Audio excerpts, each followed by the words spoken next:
കോഴിക്കോട് അരത്തൂരിൽ യുവതിയെ തൂങ്ങി മരിച്ച നിലയിൽ കണ്ടെത്തിയ സംഭവം അരുംകൊലയെന്ന് പോലീസ്. ഒരുമിച്ച് ജീവനെടുക്കാമെന്ന് പറഞ്ഞ് യുവതിയെ വിളിച്ചു വരുത്തിയ ആൺ സുഹൃത്ത് വൈശാഖൻ യുവതിയെ കൊലപ്പെടുത്തുകയായിരുന്നു. കൊലപാതക ശേഷവും വൈശാഖൻ ലൈംഗിക പീഡനം നടത്തി.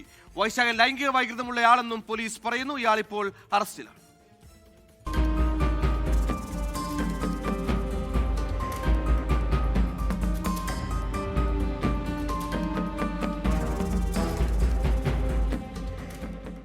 ഈ മാസം 24-നാണ് പ്രതി വൈശാഖന്റെ മാണിക്കടവിലെ ഇൻഡസ്ട്രിയൽ സ്ഥാപനത്തിൽ യുവതിയെ തൂങ്ങി മരിച്ച നിലയിൽ കണ്ടെത്തിയത്.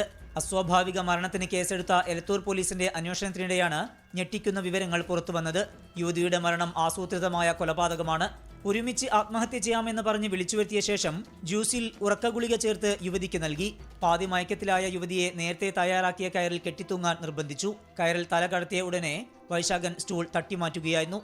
ലൈംഗിക വൈകൃതമുള്ള വൈശാഖൻ ഈ വേളയിലും മരണശേഷവും യുവതിയെ പീഡിപ്പിച്ചു. പോലീസിന് ലഭിച്ച CCTV ദൃശ്യങ്ങളിൽ നിന്നാണ് നടുക്കുന്ന ക്രൂരതയുടെ വിവരങ്ങൾ ലഭിച്ചത്. 16 വയസ്സു മുതൽ യുവതിയെ ശാരീരികമായി ചൂഷണം ചെയ്തിരുന്നതായി പ്രതി മൊഴി നൽകി. സമീപനാളിൽ യുവതിയുമായി വഴക്കായതോടെ സ്വകാര്യ ദൃശ്യങ്ങൾ പുറത്തുവരുമോ എന്ന് പ്രതി ഭയപ്പെട്ടിരുന്നു. ഇതാണ് കൊലപാതകത്തിലേക്ക് നയിച്ചത്. തന്നെ അപായപ്പെടുത്താൻ സാധ്യതയുണ്ട് എന്ന് യുവതി ഡയറിയിൽ കുറിച്ചിട്ടുമുണ്ടായിരുന്നു. പ്രതിക്കെതിരെ പോക്സോ ഉൾപ്പെടെ കൂടുതൽ വകുപ്പുകൾ ചുമത്തുമെന്ന് പോലീസ് വ്യക്തമാക്കി.